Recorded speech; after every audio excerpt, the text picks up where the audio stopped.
Isang batang guro ang masayang naglalakad papunta sa kanyang bagong paaralan sa San Luis, Batangas. Pangarap lang niya noon ang makapagturo at makapagbigay ng magandang kinabukasan sa kanyang pamilya. Ngunit sa kanyang paglalakad ay bigla na lamang siya hinarang ng tatlong kalalakihan. Mabilis siyang nilapitan ng isa sa mga ito at sinuntok sa sikmura kung saan ang kahinaan ng isang babae. Pagkatapos noon ay binuhat siya nito habang nanghihina. Matapos ang pangyayaring iyon, ayon sa saksi, ilang oras lamang ang lumipas, hindi na siya nakarating sa kanyang silid-aralan. Sa halip ay natagpuan na lamang ang kanyang walang buhay na katawan sa isang liblib na lugar. Hubot-hubad ang bangkay ng biktima dahil para bang brutal itong ginahasa bago pinatay. Ano nga ba ang nangyari sa inosenteng gurong ito na nagngangalang Ana Joy Katibok? Yan ang ating sasagutin mga kaibigan sa kwentong ito. Base pa rin ito sa true to life story. July 1994. Matapos ngang matagpuan ang walang buhay na katawan ni Ana Joy Katibok sa isang liblib na bahagi ng San Luis, Batangas, agad na ipinag-utos ng hepe ng pulisya ang pagsisimula ng malawakang investigasyon. Agad na isinara ng mga pulis ang lugar kung saan natagpuan ang hubad na bangkay ng dalaga upang walang ebidensyang masira o mawala habang isinasagawa ang crime scene investigation. Isa-isang kinuhanan ng larawan ang buong lugar. Sinukat ang distansya ng bangkay mula sa kalsada at sa pinakamalapit na daanan. Napansin din ng mga investigador na may mga bakas ng pagkaladkad sa damuhan na tila may isang taong pilit na isinama papasok sa masukal na bahagi ng lugar. May nakita ring ilang bakas ng sapatos na hindi lamang iisa ang gumawa. Dahil dito, agad na hinala ng mga pulis na mahigit isang tao ang sangkot sa krimen. Habang abala ang mga forensic investigator sa pagproseso ng crime scene, ipinadala naman ang bangkay ni Ana Joy para sa medico-legal examination. Lumabas sa pagsusuri na siya ay ginahasa bago tuluyang pinatay sa pamamagitan ng pagsakal. Napansin din ng doktor ang iba't ibang pasa sa kanyang katawan na indikasyong nanlaban siya bago mawalan ng buhay. Wala rin ang ilan sa kanyang mga personal na gamit, kabilang ang bag, perang dala at ilang alahas. Habang pinoproseso ang ebidensya, nagsimula namang magtanong ang mga pulis sa mga residente ng barangay Mahabang Parang. Isa-isang kinapanayam ang mga taong posibleng nakakita kay Ana Joy noong umagang iyon. Doon nila nakausap ang isang magsasakang nagngangalang Dante Morales. Noong una ay halatang kinakabahan si Dante. Maikli lamang ang kanyang mga sagot at tila ayaw niyang magsalita. Ngunit nang ipaliwanag ng mga pulis na mahalagang malaman ang buong katotohanan upang mabigyan ng hustisya si Ana Joy, naawa si Dante at unti-unti niyang ikinuwento ang lahat ng kanyang nasaksihan. Dahil isa pala siya sa nakakita kay Ana Joy noong umagang iyon. Ayon kay Dante, bandang umaga habang papunta siya sa bukid ay napansin niyang may tatlong lalaking nakatambay sa gilid ng kalsada. Nakilala niya ang mga ito bilang sina Alan Patalan, Eduardo Patalan at Edwin Manzano. Hindi raw iyon ang unang beses na nakita niya ang tatlo sa lugar, kaya hindi na niya ito pinansin noong una. Ilang minuto lamang ang lumipas ay nakita niyang paparating si Ana Joy. Naglalakad lamang daw ito papunta sa paaralan at dala nito ang kanyang bag. Habang papalapit ang guro sa tatlong lalaki, bigla raw tumayo si Alan at mabilis na lumapit kay Ana Joy. Nakita mismo ni Dante na sinuntok ni Alan ang dalaga sa tiyan, dahilan upang mapaluhod ito sa kalsada. Pagkatapos noon ay binuhat umano ni Alan ang biktima at mabilis na dinala papasok sa masukal na bahagi ng kagubatan. Habang nangyayari iyon, nakita rin ni Dante na sina Eduardo at Edwin ang kumuha sa bag at iba pang gamit ni Ana Joy bago sumunod sa direksyong tinahak ni Alan. Hindi na raw siya nakialam dahil natakot siya. Mag-isa lamang siya at alam niyang tatlo ang mga lalaki. Kapag tinulungan niya ang babae ay dehado siya kung makikipagpatayan sa mga ito. Kaya napatikom na lamang daw ang kamao ni Dante. Kahit gusto niyang tulungan ang babae o si Ana Joy nga, ay wala siyang nagawa. Iniisip ko kasi, "Sir, May pamilya rin ako. Alam kong desidido ang tatlong iyon sa balak nila. Kung hindi ko sila mapatay, siguradong ako ang papatayin nila. Paano naman ang mga anak ko, sir, kung nangyari iyon? Iyon ang isa sa mga paliwanag pa ni Dante sa mga pulis. Kaya sa halip na tumulong sa babae ay umalis siya sa lugar. Ayon pa kay Dante, hindi pa roon natapos ang kanyang takot at pag-aalala sa nangyari. Dahil kinagabihan pala ay pinuntahan umano siya ng tatlong lalaki. Mahigpit siyang binalaan na huwag magsasalita sa kahit sino tungkol o sa kanyang nakita. Sinabihan pa siyang papatayin din siya kasama ang kanyang pamilya kapag nagsumbong siya sa pulis. Sa mga pulis naman, matapos marinig ang buong salaysay ni Dante, nagsimula ng buuin ng mga investigador ang timeline ng krimen. Una, lumabas sa investigasyon na umalis si Ana Joy sa kanilang bahay ng umagang iyon upang pumasok sa paaralan.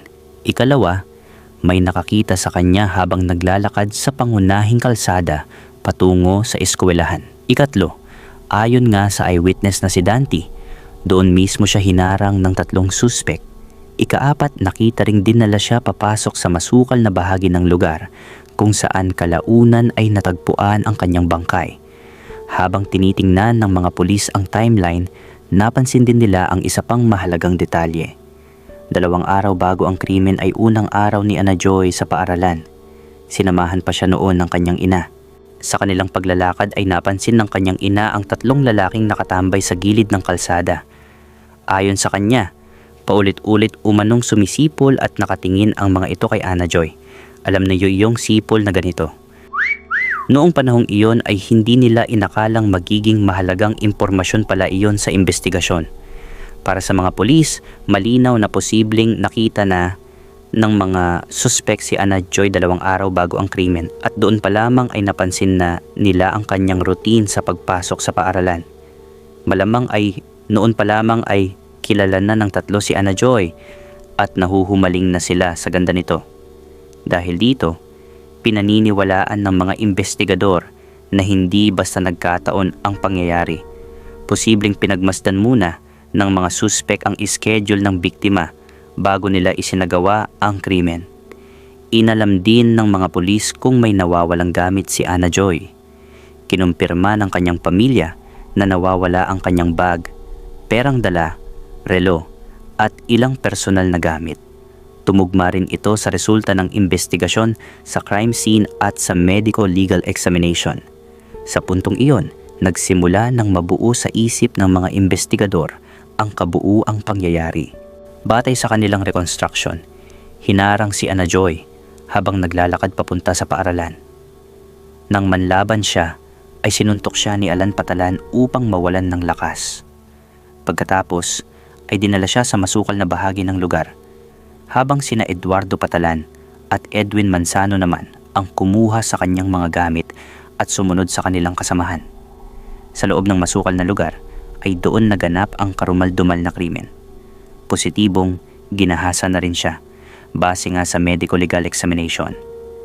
At para sa mga pulis, sa itsura pa lamang ng bangkay nang makita nila ito ay talagang kahit wala pang mas malalim na pag-aaral, ay alam na nilang binaboy ang katawan ni Ana Joy bago siya pinatay sa matinding pananakal na siyang ikinasawi ng dalagang guro. Sa oras na iyon, alam na ng mga pulis na mayroon na silang sapat na direksyon upang tukuyin ang mga pangunahing suspect, ang testimonya ng eyewitness, ang resulta ng medical legal examination, ang nawawalang mga gamit ng biktima at ang timeline ng kanyang huling mga galaw ay unti-unting nagtugma sa iisang kwento. At ang lahat ng ebidensyang iyon ay tumuturo sa tatlong lalaking huling nakitang kasama ni Ana Joy. Hindi na rin nagsayang ng oras ang mga investigador. Hindi nagtagal ay nagtungo ang mga pulis sa tirahan ng tatlong suspek upang dakpin na sila. Ngunit pagdating nila roon ay hindi na nila nadatnan ng mga ito.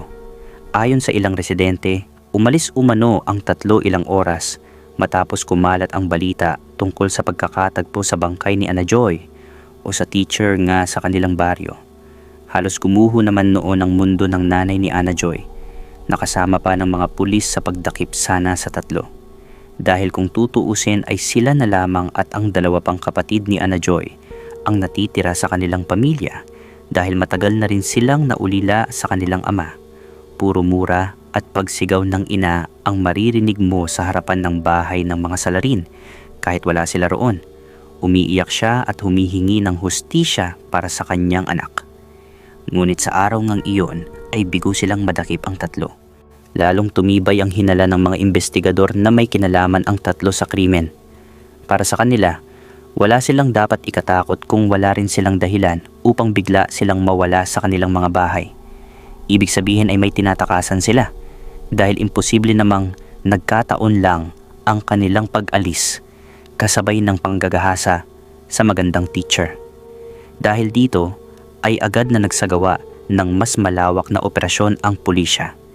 Nakipag-ugnayan sila sa mga opisyal ng barangay at sa mga karatig na bayan upang ipaalam ang pagkakakilanlan ng tatlong suspek. Naglabas din sila ng impormasyon sa iba't ibang himpilan ng pulisya sakaling mamataan ang mga ito. Makalipas ang ilang araw na paghahanap, ay isa-isang natunton ng mga otoridad ang tatlong suspek sa iba't ibang baryo. Hindi sila nakapalag ng dakpin ng mga pulis. Dinala sila sa himpilan para sa investigasyon o interogasyon. Pero sa umpisa pa lamang ng pagtatanong ay mariing itinanggi ni na Alan, Eduardo at Edwin ang lahat ng paratang laban sa kanila. Ayon kay Alan, wala umano siyang alam sa pagkawala ni Ana Joy. Iginiit niyang wala siyang kinalaman sa nangyari at hindi niya nakita ang guro noong araw ng krimen. Ganoon din ang naging pahayag ni na Eduardo at Edwin. Sinabi nilang wala silang alam sa insidente at hindi sila kailanman nagtungo sa lugar kung saan natagpuan ang bangkay. Napansin ng mga pulis na hindi nagtutugma ang ilan sa kanilang mga pahayag. May mga detalye tungkol sa kanilang kinaroroonan noong umaga ng July 6 na magkakaiba ang kanilang mga isinagot. Minsan ay nasa ganitong lugar daw sila. Minsan naman ay nasa ganoong lugar. Parang magkakaiba ang pangalan ng lugar na sinasabi nila. Habang kinukumpara ng mga investigador ang bawat salaysay ay muli nilang kinausap ang eyewitness na si Dante Morales. Nanatiling pareho ang kanyang kwento. Hindi siya nagbago ng pahayag kahit ilang ulit siyang tanungin. Ibig sabihin ay totoo ang sinasabi niyang nasaksihan niya. Matapos yun ay muling sinuri ng mga pulis ang lahat ng ebidensyang kanilang nakalap. Inihambing nila ang testimonya ng eyewitness, ang resulta ng medico-legal examination at ang mga nawawalang gamit. Nga pala mga kaibigan, noong nilibot ng mga pulis ang pinangyarihan ng krimen ay natagpuan din malapit sa bangkay ni Ana Joy ang kanyang bag, payong, baunan, school notebooks at sapatos. Ang hindi lang nahanap sa crime scene ay ang wristwatch at ang hikaw na nagkakahalaga naman ng 1,700 mahigit. Sa mga gamit na na-recover ay isa-isang nagtugma ang bawat detalyeng sinasabi ng eyewitness. Pero nahihirapan pa rin ang mga investigador na patunayan ito noong mga panahong iyon. Dahil noong 1994 ay hindi rin karaniwan sa mga provincial cases ang paggamit ng fingerprint evidence bilang pangunahing basehan ng kaso. Maraming kaso noon ang naipapanalo batay sa eyewitness testimony, medical legal findings at iba pang pisikal na ebidensya. Kaya ang nangyari ay nagpatuloy ang pagbuo ng kaso. Isinailalim din sa pagsusuri ang lahat ng dokumentong may kaugnayan sa insidente. Pinagsama-sama ang mga larawan ng crime scene, ang medical legal report, ang salaysay ng pamilya ng biktima, at ang sinumpaang salaysay ni Dante Morales. Nang makumpleto ang mga kinakailangang ebidensya, ay naghanda ang mga investigador ng kanilang complaint affidavit at isinumiti ito sa tanggapan ng piskal para sa kaukulang pagsusuri. Sinuri ng piskalya ang lahat ng ebidensya at mga salaysay na iniharap ng pulisya. Isa-isang binasa ang mga affidavit, ang resulta ng medico-legal examination na nagpapatunay nga na ginahasa ang teacher bago ito pinaslang. Kasali rin ang mga ulat ng mga investigador. Matapos ang isinagawang preliminary investigation, nakita ng piskal na may sapat na batayan upang litisin ang tatlong suspek. Dahil dito, naghain ng kaukulang impormasyon sa korte laban kina Alan Patalan, Eduardo Patalan at Edwin Manzano.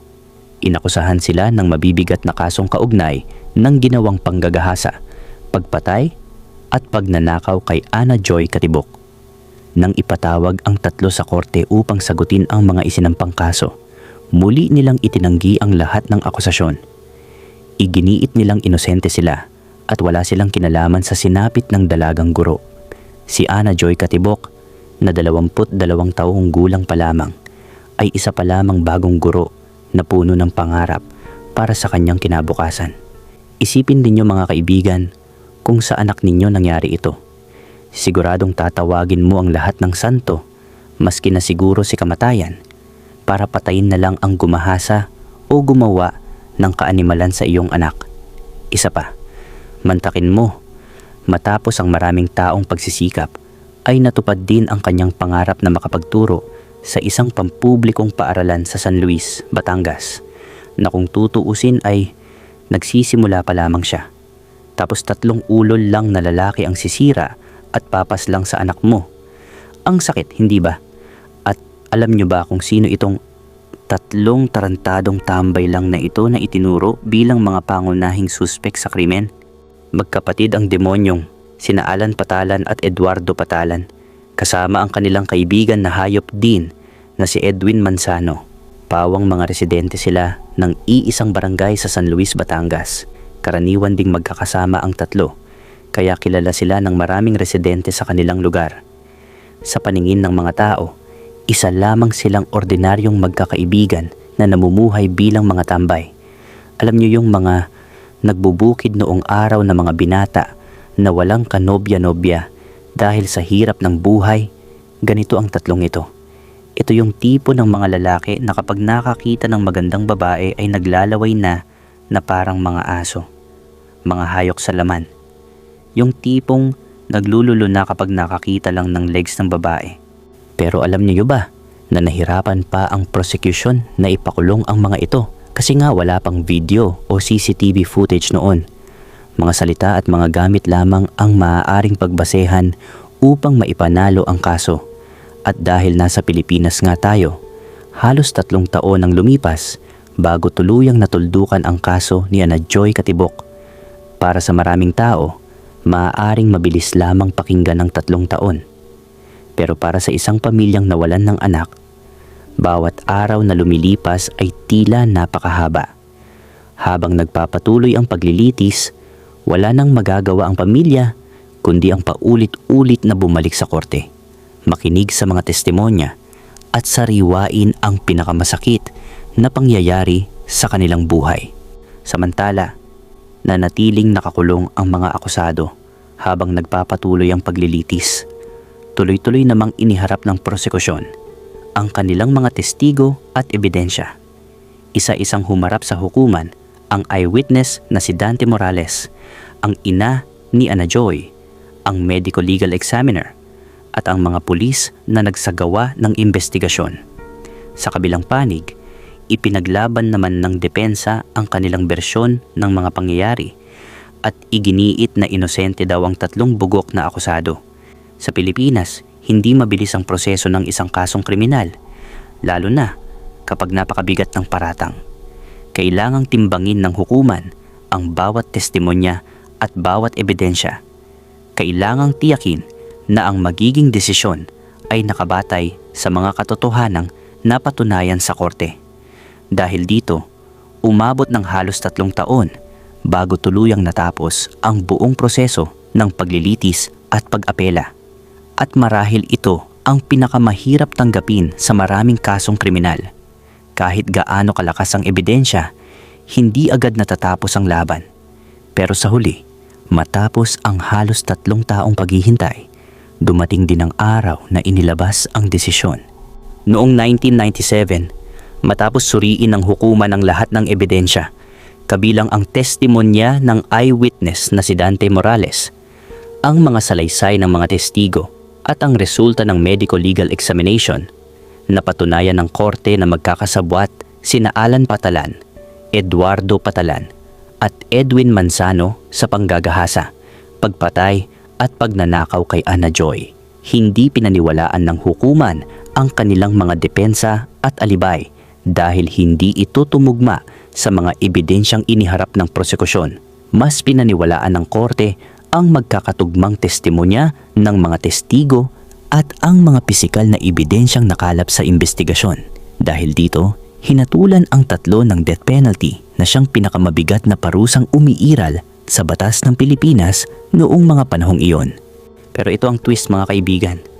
Dahil nasa Pilipinas nga tayo, hindi mo alam kung mabubuwisit ka sa huling nangyari habang naghihintay sa death row ang 3. Dahil noong 2006, ipinasa ang Republic Act No. 9346 na tuluyang nag-alis sa parusang kamatayan sa Pilipinas. Dahil dito, lahat ng mga bilanggo na nahatulan ng death penalty ngunit hindi pa naisasa ilalim sa eksekusyon ay automatikong napalitan ang sentensya. Kabilang dito sina Alan Patalan, Eduardo Patalan at Edwin Manzano. Sa halip na mahatulan ng kamatayan, ang kanilang parusa ay ginawang reclusion perpetua o habambuhay na pagkakakulong alinsunod sa umiiral na batas. Dahil dito, nanatili silang nakakulong upang pagbayaran ang krimeng kanilang ginawa sa dalagang teacher na wala namang ibang ginawa kundi mamuhay lang sana ng simple at matupad ang kanyang mga pangarap. Hindi ba ang saklap sa kwentong ito kahit hanggang ngayon, kung iniisip ninyong nasa ligtas na tayong pamayanan, ay nagkakamali kayo. Marami pa ring gago at marami pa ring hayop sa paligid na nagkatawang tao. Kaya mag-iingat na lang tayo mga kaibigan.